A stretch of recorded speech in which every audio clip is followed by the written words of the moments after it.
Hello friends, तो आज हम लोग सीखने वाले हैं डिफ्लेक्शन ऑफ बीम का कॉन्जुगेटेड बीम मेथड के प्रॉब्लम्स हम लोग स्टार्ट किए हैं। तो आज प्रॉब्लम नंबर 3 हम लोग सीखने वाले हैं।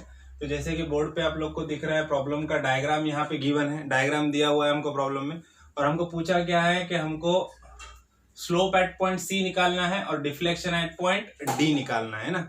तो जिस तरह से प्रॉब्लम का यहाँ पे डायग्राम गिवन है, तो डायग्राम हम लोगों ने ड्रॉ कर दिया।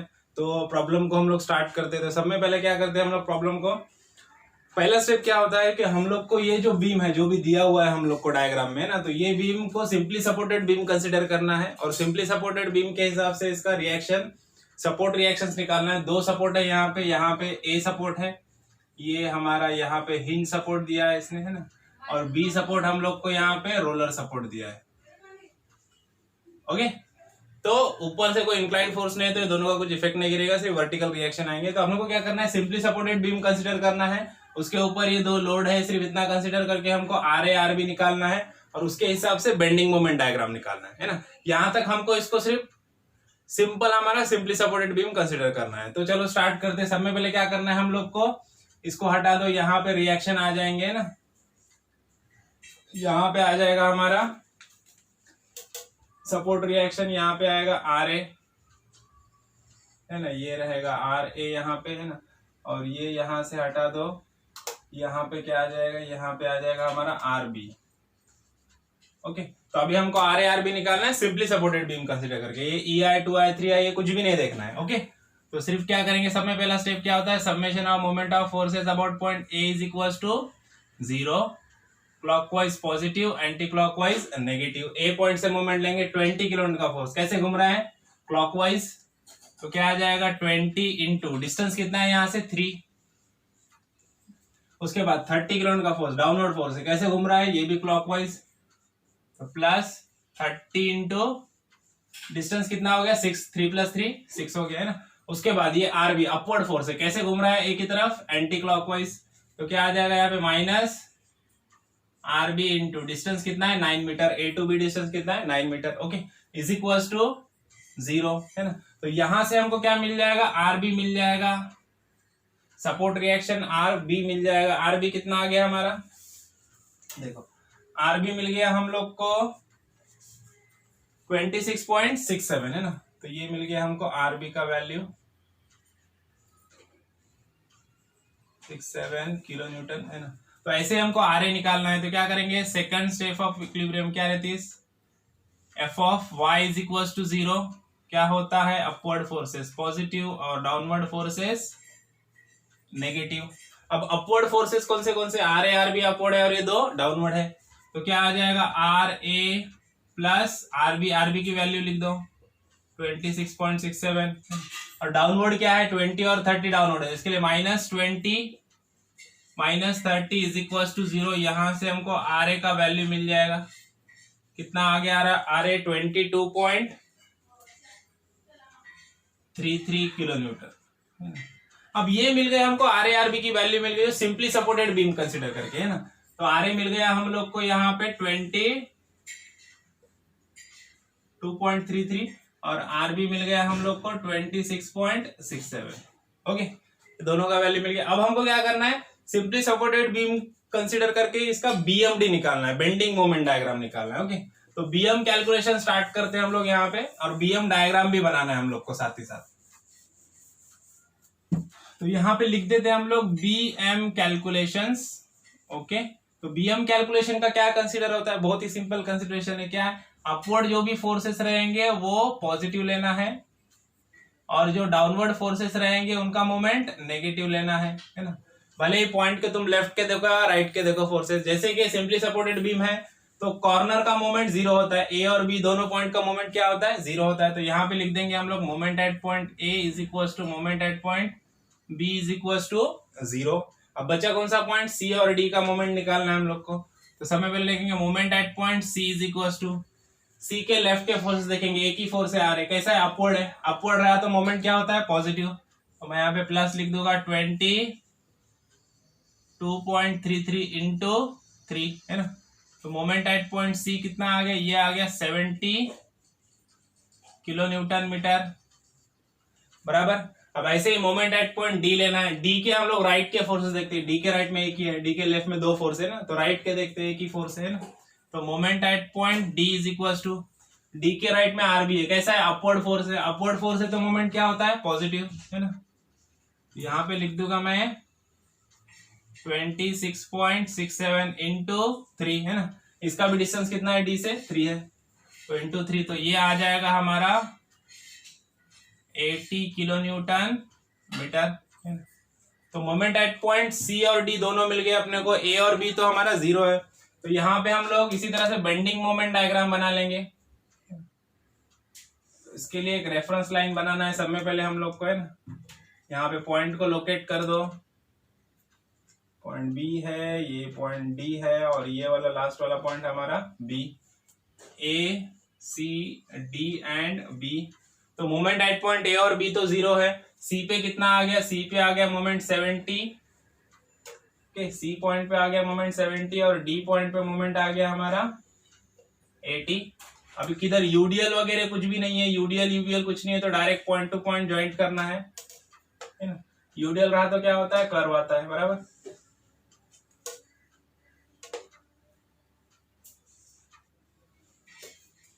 देखो ये moment at point C is equal to 70 और ये moment at point D is equal to 80। Obviously kilometre metre रहेगा, मैं यहाँ पे स्पेस नहीं है इसके लिए यूनिट नहीं लिख रहा हूँ, आपको यूनिट लिखना है। ओके, तो ये आ गया हमारा BMD बन गया हमारा, ये बेंडिंग मोमेंट डायग्राम बन गया। अब हमको क्या चाहिए, हमको कॉन्जुगेटेड बीम मेथड के लिए क्या चाहिए, M/EI डायग्राम चाहिए है ना। तो M/EI डायग्राम जब निकालना है तो हमको ये EI जो वैल्यू, ये जो दिया हुआ है कॉलम, यहाँ पे EI है, यहाँ पे 2I है, इधर 3I है, इसको कंसीडर करना पड़ेगा। ओके, तो उसको कंसीडर करते हुए हम लोग को यहाँ पे M/EI डायग्राम निकालना पड़ेगा।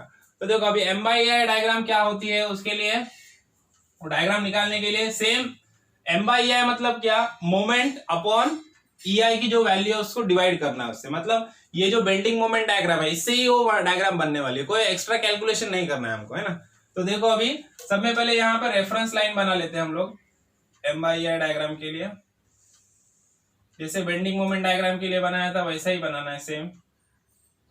यहाँ पे पॉइंट हमारा A है, इधर भी मोमेंट एट पॉइंट A क्या होने वाला है, 0 होने वाला है, क्योंकि कॉर्नर के मोमेंट्स क्या होते हैं, 0 होते हैं।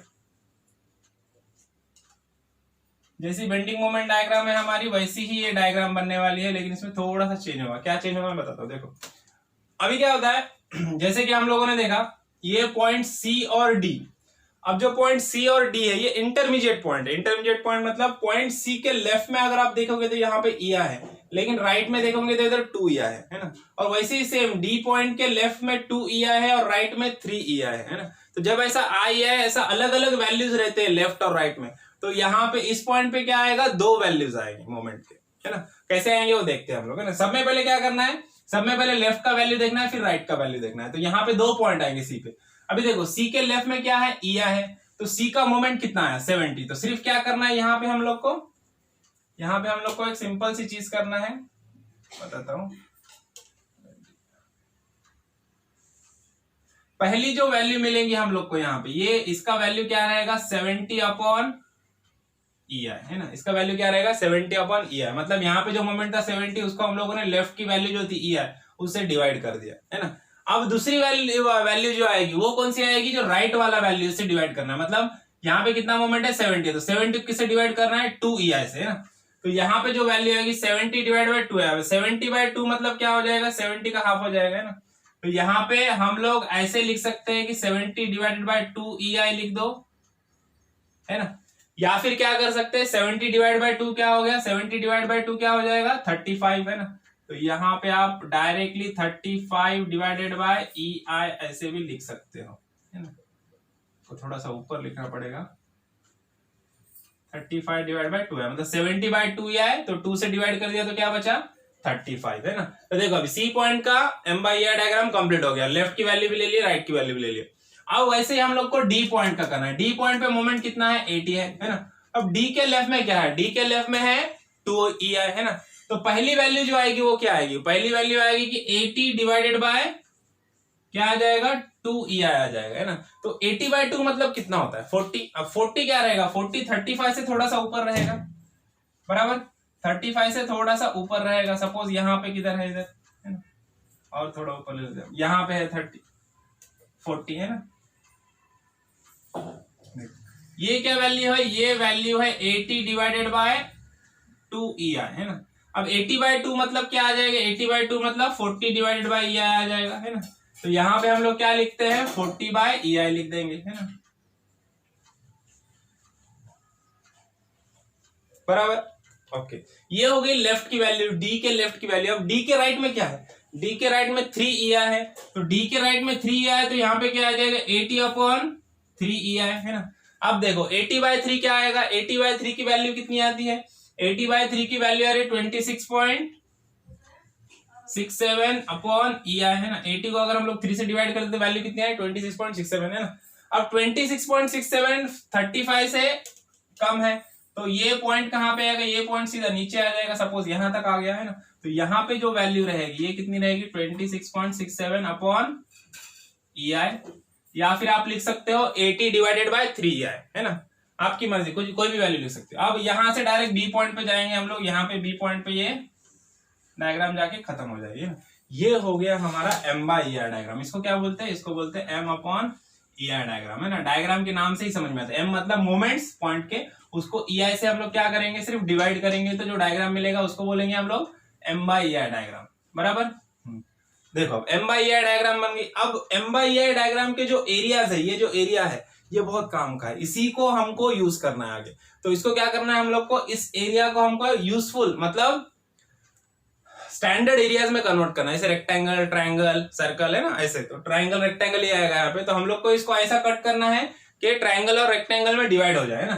तो सबसे पहले मैं क्या करूंगा, यहां से लाइन को स्ट्रेट नीचे तक लेके आऊंगा, तो इधर एक ट्रायंगल बन गया है ना, और ये वाली लाइन को भी स्ट्रेट नीचे तक लेके आ जाऊंगा, बराबर। तो अब देखो, अब क्या करूंगा, इसको ऐसे स्ट्रेट लेके जाऊंगा यहाँ तक, तो यहाँ पे भी एक रेक्टेंगल बन जाएगा, ट्रायंगल बन जाएगा ना। इधर रेक्टेंगल, ट्रायंगल, देखो एक ट्रायंगल, दूसरा रेक्टेंगल, तीसरा ट्रायंगल, चौथा ट्रायंगल है ना। तो सबको मैंने स्टैंडर्ड एरियाज में कन्वर्ट कर दिया, जिसका मैं एरिया निकाल सकता हूं, है ना। तो अभी इसको नाम दे देते हैं हम लोग। ये वाला हमारा रहेगा एरिया नंबर 1, ये रहेगा area number 2, this is area number 3, और ये वाला है एरिया नंबर 4 है ना। 1 2 3 4 इसको नाम दे दिया हम लोगों ने ना। अब क्या करना है हम लोग को, अब हम लोग को ये जो एरियाज है, ये एरिया मतलब क्या होता है, यहाँ पे देखो, यहाँ पे कॉन्जुगेटेड बीम मेथड को इजीली हम लोग को सॉल्व करना है, तो हम लोग को क्या करना पड़ेगा, हमको कंसीडर करना पड़ेगा ये जो पहला वाला एरिया है, इसको फोर्स कंसीडर करना पड़ेगा, है ना। इसका एरिया मतलब क्या होगा, फोर्स होगा, है ना। और वो फोर्स कहां पे एक्ट होगा, वो फोर्स एक्ट होगा इस एरिया के सीजी पे, है ना। जैसे ट्रायंगल है, तो ट्रायंगल का एरिया निकालेंगे, वो एरिया को हम लोग फोर्स कंसीडर करेंगे, और उसको कहां पे लोकेट करेंगे, इस ट्रायंगल के सीजी पे। वैसे ही रेक्टेंगल को भी करेंगे, ये ट्रायंगल को भी, ये ट्रायंगल को भी। तो ऐसे हमारे पास 1 2 3 4 4 फोर्सेस मिलेंगे हम लोग को, 4 एरिया से, है ना। और वो चारों फोर्सेस चारों एरिया के सीजी पे एक्ट होंगे। ओके, तो अब हम लोग को यही करना है। तो चलो स्टार्ट करते हैं। सबसे पहले क्या निकालेंगे हम लोग, A1 A2 A3 A4 निकालेंगे, which is nothing but F1 F2 F3 F4 है ना। तो यहाँ पे मैं लिख देता हूं, देखो F1 is equal to area of first triangle, है ना। F1 is equal to nothing but A1 that is 1/2 into base into height. देखो 1/2 इंटू बेस, इसका बेस कितना है, इसका बेस है 3 मीटर, देखो सब 3 मीटर है ना। यहाँ पे मैं लिख भी देता हूँ, इजी हो जाए आपको, 3 metre, this is also 3 metre. Okay, 1/2 base है 3 मीटर, हाइट, इसकी हाइट कितनी है 70, यहाँ पे लिख दूंगा मैं 70/EI। तो यहाँ पे देखो हमको F1 that is nothing but A1 मिल गया, हम लोग को कितना मिल गया 105/EI, कितना मिल गया 105/EI, है ना। अब इसको लोकेट करना है, F1 कहां पे लोकेट होगा, F1 लोकेट होगा ये पहले वाले ट्रायंगल के सीजी पे, है ना। इसका ट्रायंगल का सीजी कहां पे होता है, ट्रायंगल का सीजी तो आपको पता है इजीली कहां पे होता है, इधर से B/3 डिस्टेंस पे, इधर से 2B/3 डिस्टेंस पे होता है ना। वो डिस्टेंस भी हमको पता होना चाहिए, वो भी काम में आने वाला है ना। यहाँ पे मैं लिख देता हूँ 105/EI, है ना, that is nothing but our F1, बराबर। अब F1 लोकेट हो गया, ऐसे हमको F2 F3 और F4 को भी लोकेट करना है। सबसे पहले उनके वैल्यूज निकालेंगे हम लोग। F2 मतलब क्या रहेगा, A2 मतलब क्या है, ये रेक्टेंगल, रेक्टेंगल का एरिया क्या होता है B इंटू डी, है ना। तो बेस कितना है इसका, बेस है 3 इंटू डी। अब इसकी डेप्थ कितनी है, मतलब ये वाली वैल्यू है ना, ये वाली वैल्यू 35, ये वाली वैल्यू कितनी है 35 है ना, 26 ये वाली वैल्यू है ना, ये वाली वैल्यू 26, ये 35, ये ऊपर का 40 है। तो यहां तक इसका हाइट कितना है, इसका हाइट है 35, तो क्या आ जाएगा 3 इंटू 35 अपॉन ई आई है ना। अभी देखो 3 इंटू 35 क्या होता है, वापस 105 है ना।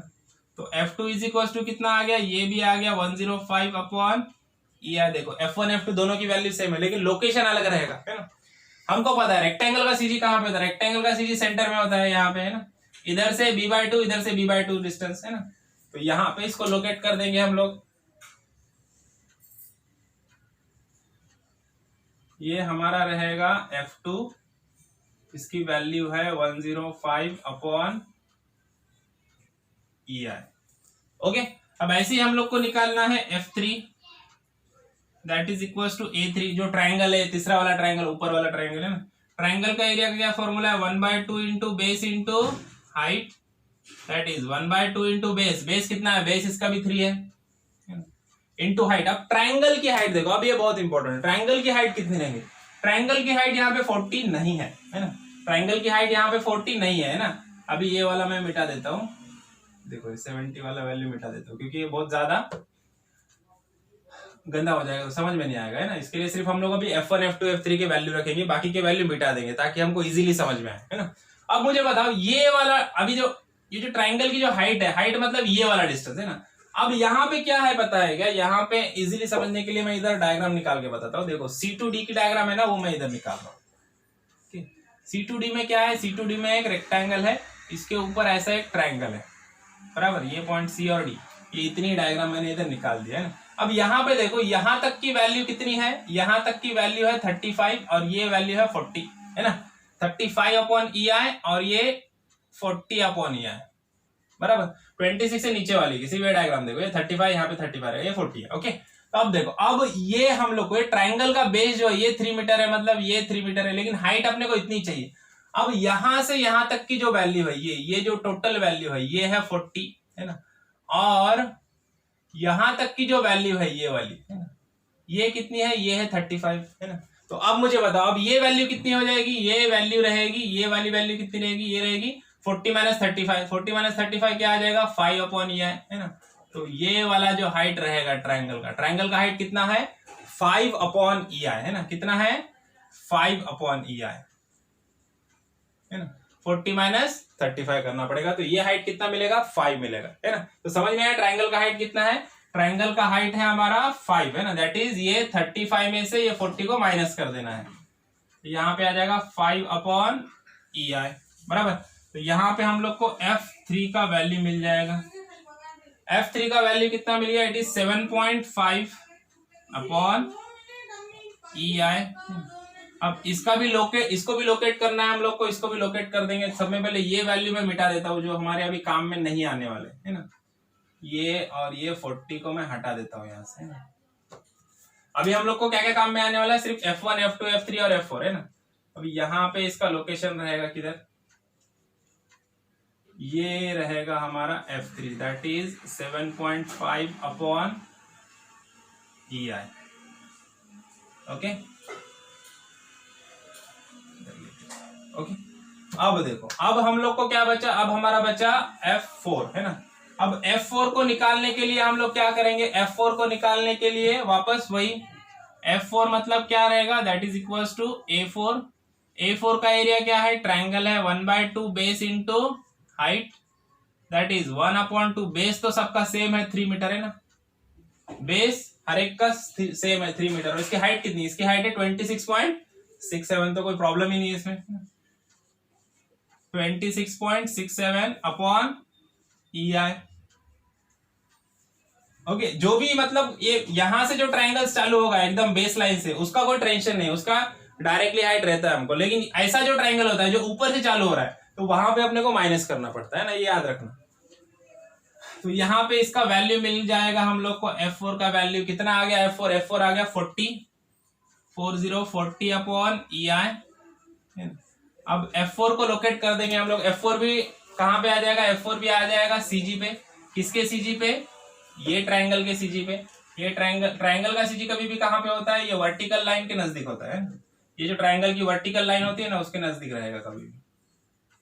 4 का वैल्यू आ गया 40/EI बराबर। अभी देखो 1 2 3 4 चारों एरियाज के हम लोग को वैल्यूज मिल गए EI के फॉर्म में, है ना। ये चारों हमारे फोर्स है, F1 F2 F3 F4, है ना। एरिया को हम लोगों ने फोर्स में कन्वर्ट कर दिया। अब क्या करना है, अब ये जो M/EI डायग्राम है, इसके जो रिएक्शन है यहाँ पे इसके अलग से रिएक्शन रहेंगे। ये जैसे फोर्सेस है, एरिया के फोर्सेस है, वैसा ये एरिया के रिएक्शन भी होते हैं, RA और RB। ये जो एरिया के रिएक्शन है, ये हम लोग को निकालना है RA RB अभी, है ना। अभी ये वाले RA RB को निकालना है हम लोग। अभी ये जो RA RB था, ये क्या था, ये हम लोगों ने इसको सिंपली सपोर्टेड कंसीडर करके RA RB निकाले थे। लेकिन ये जो एरिया के फोर्सेस है, ये एरिया के जो फोर्सेस है, इसके वजह से जो रिएक्शन क्रिएट होने वाले हैं, उस रिएक्शन में RA RB को हम लोग को फाइंड आउट करना है। कैसे फाइंड आउट करेंगे, सेम प्रोसीजर, कुछ भी चेंज नहीं है, वही करना है जो इस RA RB को निकालने के लिए किया था। क्या किया था, summation of moment of forces about point A is equal to 0, है ना।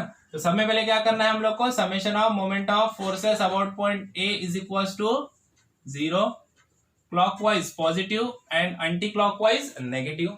तो सब में पहले देखो ये डायग्राम, ये डायग्राम को बिल्कुल नहीं देखना, इसको भूल जाओ। अब सिर्फ M/EI डायग्राम को देखना है।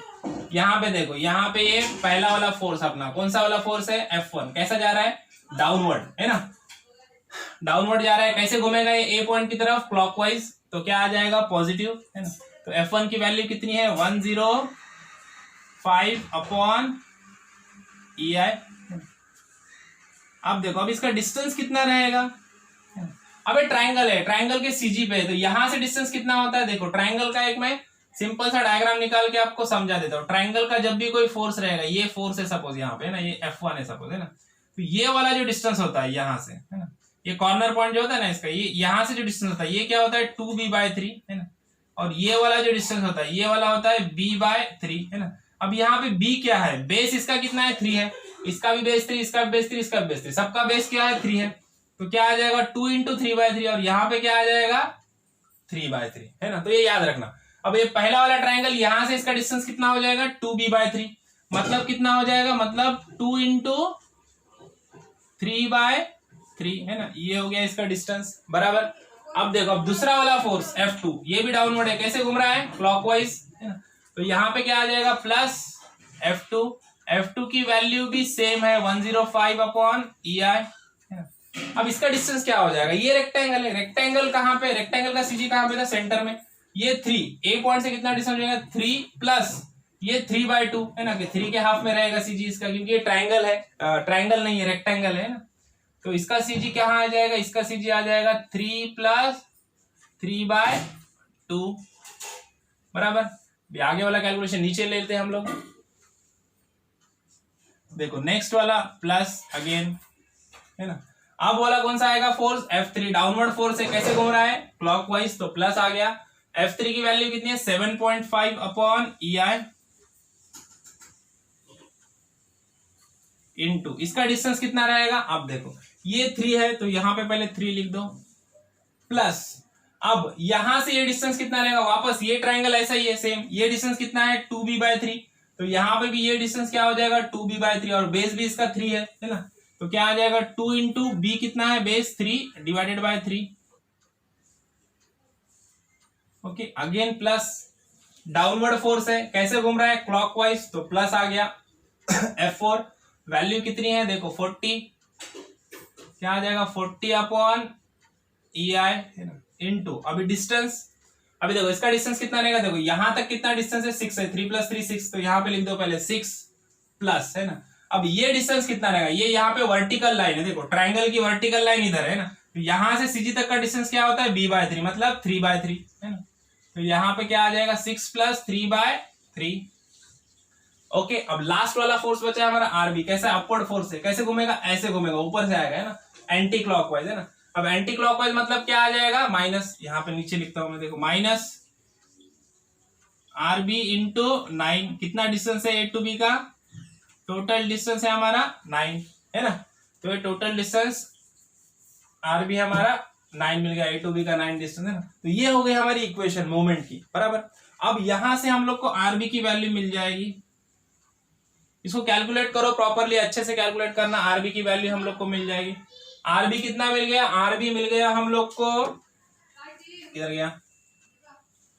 आरबी मिल गया हम लोग को 111.11 है ना, 111.11 अपॉन EI। ये मिल गई आरबी की वैल्यू है ना। यहाँ पे मैं लिख देता हूं ताकि हम लोग को आसानी हो जाए। अब क्या करना है? आप सेकंड कंडीशन ऑफ इक्विलिब्रियम कौन सी रहती है? F of Y is equal to 0 है ना। ये स्टेप समझ में आ गया। अब F of Y is equal to 0 करना है हम लोग को। क्या होता है कंसिडरेशन? अपवर्ड फोर्सेस पॉजिटिव और डाउनवर्ड फोर्सेस नेगेटिव। ओके, अब अपवर्ड कौन से? सिर्फ M/E डायग्राम को देखना है, ऊपर के डायग्राम को नहीं देखना। यहाँ पे अपवर्ड कौन से? RA RB अपवर्ड है, F1 to F4 डाउनवर्ड है ना। तो क्या आ जाएगा? प्लस RA प्लस RB की वैल्यू लिख देते हैं हम लोग 111.11 अपॉन EI।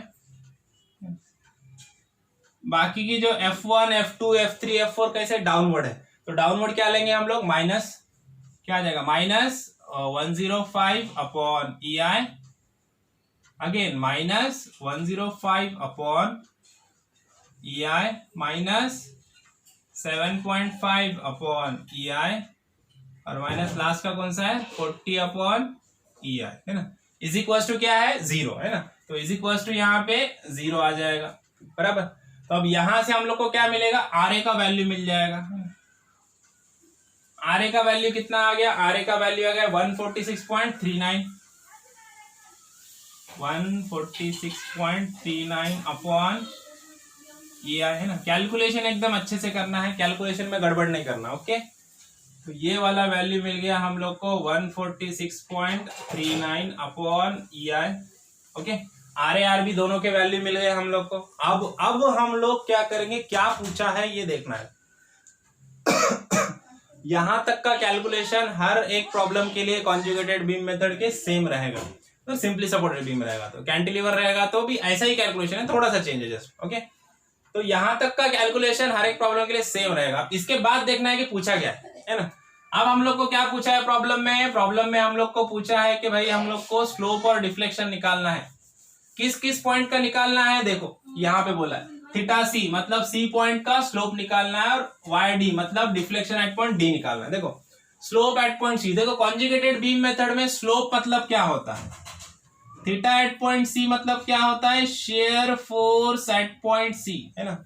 तो थीटा एट पॉइंट सी मतलब shear force at point C. अब shear force at point C मतलब सिर्फ ये डायग्राम को देखो, वो डायग्राम का काम खत्म हो गया। अभी M/E डायग्राम में देखो, shear force at point C मतलब सी के लेफ्ट में जितने भी फोर्सेस है इनका एडिशन करना है हम लोग को, है ना। और कैसे करना है? अपवर्ड फोर्सेस पॉजिटिव लेना है और डाउनवर्ड फोर्सेस नेगेटिव लेना है। बस सिंपल एकदम, कुछ नहीं दूसरा करना है ना। तो देखो अपवर्ड फोर्सेस, सी के लेफ्ट में एक अपवर्ड फोर्स है RA और दूसरा वाला डाउनवर्ड फोर्स है F1 है ना। तो यहां पे देखो theta C is equal to क्या हो जाएगा? प्लस RA माइनस F1 है ना। RA अपवर्ड F1 डाउनवर्ड, तो पॉजिटिव नेगेटिव ले लिया है ना। तो RA की वैल्यू कितनी है? RA की वैल्यू है 146.39 अपॉन EI, माइनस F1 की वैल्यू कितनी है? 105 अपॉन EI है ना। तो अभी यहां पे कितना आ गया वैल्यू? स्लोप का वैल्यू मिल गया हम लोग को 41.39 अपॉन EI, 0.39 अपॉन EI। अभी हम लोग को प्रॉब्लम में EI का वैल्यू गिवन है। EI का वैल्यू कितना है? EI का वैल्यू है हमारे पास 8 into 10⁴ kilo newton metre square है ना। तो ये हम लोग को वैल्यू दिया है EI का, तो EI का वैल्यू यहां पे पुट कर दो 51.39 इंटू 8 इंटू 10⁴ है ना। तो यहाँ पे हम लोग को आंसर मिल जाएगा रेडियंस में है ना।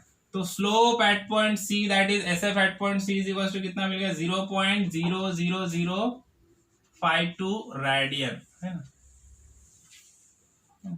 0.00052 रेडियंस में आंसर मिल गया अपने को। ये मिल गया स्लोप एट पॉइंट सी है ना। अब क्या निकालना है हम लोग को? अब निकालना है डिफ्लेक्शन एट पॉइंट डी। अब डी पॉइंट का डिफ्लेक्शन निकालना है ना। अब डिफ्लेक्शन इज इक्वल टू क्या होता है देखेंगे हम लोग। डिफ्लेक्शन मतलब क्या होता है? डिफ्लेक्शन मींस द एरिया, है ना, moment of area. Deflection at point D मतलब हम लोग को क्या करना है? मोमेंट ऑफ एरिया निकालना है फ्रॉम पॉइंट डी टू ए निकाल सकते हैं या फिर डी टू बी निकाल सकते हैं, है ना। तो हम लोग क्या करेंगे? हम लोग डी टू बी निकालेंगे। डी टू बी में इधर सिर्फ 2 फोर्सेस है और डी टू ए में कितने हैं? ये बहुत सारे फोर्सेस है ना। F1 F2 F3 है प्लस आ रहे हैं, है ना। तो हम लोग क्या करेंगे?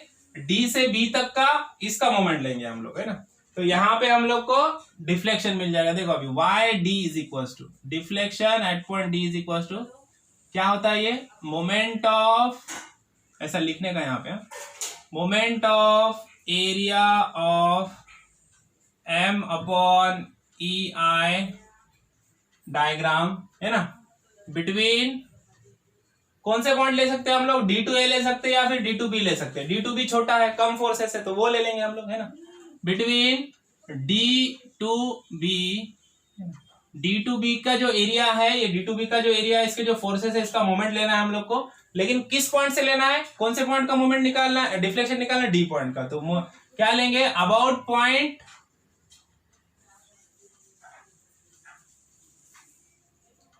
अबाउट पॉइंट डी, है ना। तो अभी हम लोग को वाई डी निकालना है, मतलब डी पॉइंट से मोमेंट निकालना इधर वाले फोर्सेस का, है ना। तो आर भी पहले अपवर्ड जा रहा है ना। तो यहाँ पे कंसिडरेशन क्या होता है? कभी भी मोमेंट मतलब क्या कंसिडरेशन होता है? अपवर्ड पॉजिटिव और डाउनवर्ड फोर्सेस नेगेटिव। तो ये फोर्स अपवर्ड है तो अपवर्ड फोर्स क्या आएगा? पॉजिटिव, है ना। भले ही लेफ्ट रहो या राइट रहो, अपवर्ड फोर्स क्या आएगा? हमेशा पॉजिटिव आएगा। तो अपवर्ड फोर्स हमारा 111 अपॉन ई आई का फोर्स है, इनटू इसका डिस्टेंस कितना है डी पॉइंट से? 3 मीटर, बराबर। ये डी से इतना डिस्टेंस 3 है। फिर बाद में F4 है हमारा, है। तो ये डाउनवर्ड फोर्स है, डाउनवर्ड फोर्स है तो क्या आएगा? माइनस F4 की वैल्यू लिख देंगे हम लोग। F4 की वैल्यू कितनी है? 40 अपॉन ई आई इंटू, अब इसका डिस्टेंस कितना है डी से? देखो ये वर्टिकल लाइन से ये तो क्या रहेगा? b/3। इधर से 2b/3 होता है, बट डी से कितना आएगा? b/3। और बेस कितना है इसका? 3। तो यहाँ पे क्या आ जाएगा? 3/3, है ना। तो इसको कैलकुलेट करो तो हमको वैल्यू मिल जाएगी, कितना आ जाएगा? 293.34, 293.34 अपॉन ई आई। अब ई आई की वैल्यू यहाँ पे हम लोग क्या करते हैं? पुट कर देते हैं ना। तो ई आई का वैल्यू कितना है? ई आई का वैल्यू हमारा 8 × 10⁴ है ना, जो दिया है प्रॉब्लम में हम लोग को गिवन है। तो यहां से हम लोग को डिफ्लेक्शन एट पॉइंट डी की वैल्यू मिल जाएगी, कितना आ गया? 0.0366, 0.0366 मीटर, है ना। ये मिल गया हम लोग को डिफ्लेक्शन एट पॉइंट डी, और स्लोप एट पॉइंट सी भी मिल गया, डिफ्लेक्शन एट पॉइंट डी भी मिल गया। देखो तो कॉन्जुगेटेड बीम मेथड का जब भी प्रॉब्लम पूछेगा तो इस तरह से प्रॉब्लम को सॉल्व करना है। प्रोसीजर नियर अबाउट सेम होता है, थोड़ा सा लेंदी है। सिर्फ आपको ट्राइंगल के जो सीजी होता है, ट्राइंगल की सीजी की लोकेशन प्रॉपरली पता होनी चाहिए ना। वो फॉर्मूले सीजी में हमारा हुआ है, तो फॉर्मूले प्रॉपरली याद रखो तो आराम से आप प्रॉब्लम सॉल्व कर सकते हैं। ओके, मिलते हैं नेक्स्ट प्रॉब्लम में, तब तक के लिए थैंक यू, बाय बाय।